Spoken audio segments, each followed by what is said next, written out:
Hello dear friends, പുതിയൊരു വീഡിയോയിലേക്ക് എല്ലാവർക്കും സ്വാഗതം.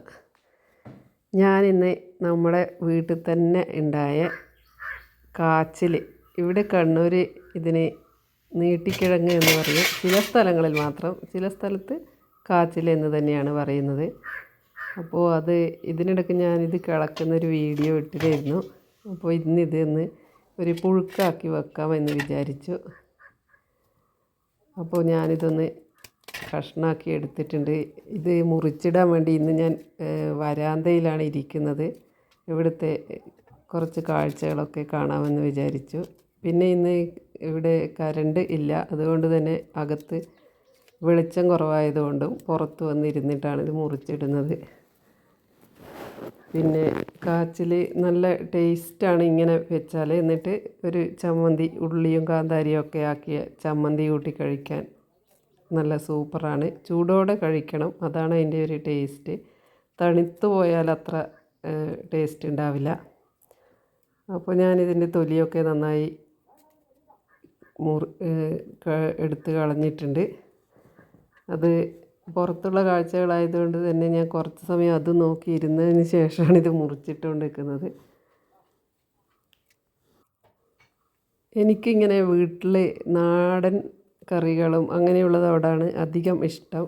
നമ്മൾ കാച്ചിൽ, അതുപോലെ കിഴങ്ങില്ലേ, മരച്ചീനി, പിന്നെ ചേമ്പ്, ഇങ്ങനെയൊക്കെ കഴിക്കാൻ നല്ല ഇഷ്ടമാണ്.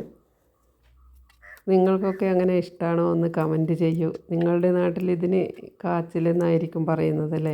ഇത് വയലറ്റ് കാച്ചിലും വെളുത്ത കാച്ചിലും ഒക്കെ ഉണ്ട്. ഇപ്പോഴിവിടെ വെള്ള മാത്രമേ ഉള്ളൂ. വയലറ്റിൻ്റെ വിത്ത് പോയി ഇപ്പോഴെന്താണെന്ന് വിചാരിച്ചാൽ നമ്മൾ ഇങ്ങനെ എന്തെല്ലാം നട്ട് ഉണ്ടാക്കിയാലും വൈകുന്നേരം സന്ധ്യ രാത്രിയാകുന്ന സമയത്ത് പന്നി വന്ന് ഇതെല്ലാം കിളച്ച് എടുത്ത് കൊണ്ടുപോകും. ഇപ്പോൾ കാടുകളിൽ ഒന്നും ഭക്ഷണ സാധനങ്ങളില്ലാതെ കൊണ്ട് അവരെല്ലാം നാട്ടിലിറങ്ങി വന്ന് നമ്മൾ കഴിക്കുന്ന ഭക്ഷണങ്ങൾ തന്നെ കഴിക്കാൻ വേണ്ടി തുടങ്ങി. അതുപോലെ തേങ്ങയും ഒന്നും ഉണ്ടാവില്ല, തേങ്ങയൊക്കെ ഈ പന്നി എടുത്ത് കൊണ്ട് പോകാൻ തുടങ്ങി. അപ്പോൾ ഞാനിത് നന്നായി തൊലി കളഞ്ഞെടുത്തിട്ടുണ്ട്. ഇനി നമുക്കിതൊന്ന് കഴുകി വൃത്തിയാക്കിയിട്ട് കഷ്ണങ്ങളാക്കി മുറിച്ചിടണം. ഞാൻ കഷ്ണങ്ങളാക്കി മുറിച്ചിട്ടിട്ടുണ്ട്.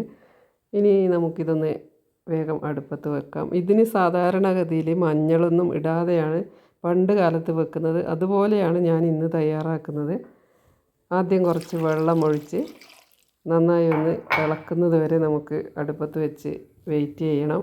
തിളച്ചതിന് ശേഷം മാത്രമേ ഉപ്പ് ഇടാറുള്ളൂ. ആദ്യം തന്നെ ഉപ്പിട്ടാൽ ഇത് വേവ് ഉണ്ടാവില്ല എന്നാണ് പറയുന്നത്. അപ്പോൾ നന്നായി തിളച്ച് ഏകദേശം പകുതി വേവായ സമയത്ത് ഞാൻ ഇതിന് ഉപ്പ് ചേർത്ത് കൊടുത്തിട്ടുണ്ട്.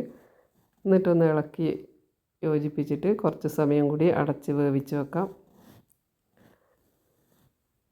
നന്നായി വേവുന്ന സമയത്ത് പച്ചമുളകോ അങ്ങനെ എന്തെങ്കിലും ഇട്ട് കൊടുക്കാം. ഞാനിപ്പോൾ കാന്താരി ഉണ്ട് വീട്ടിൽ, അതുകൊണ്ട് തന്നെ കുറച്ച് കാന്താരിയാണ് ചതച്ചിട്ട് ഇട്ട് കൊടുക്കുന്നത്. കൊളസ്ട്രോളിനൊക്കെ നല്ല ഇതാണല്ലോ കാന്താരി, അതുകൊണ്ട്. പിന്നെ നമ്മളെ നാട്ടിൻ പുറത്ത് ഇങ്ങനെയൊക്കെയാണ് കഴിയുന്നത്.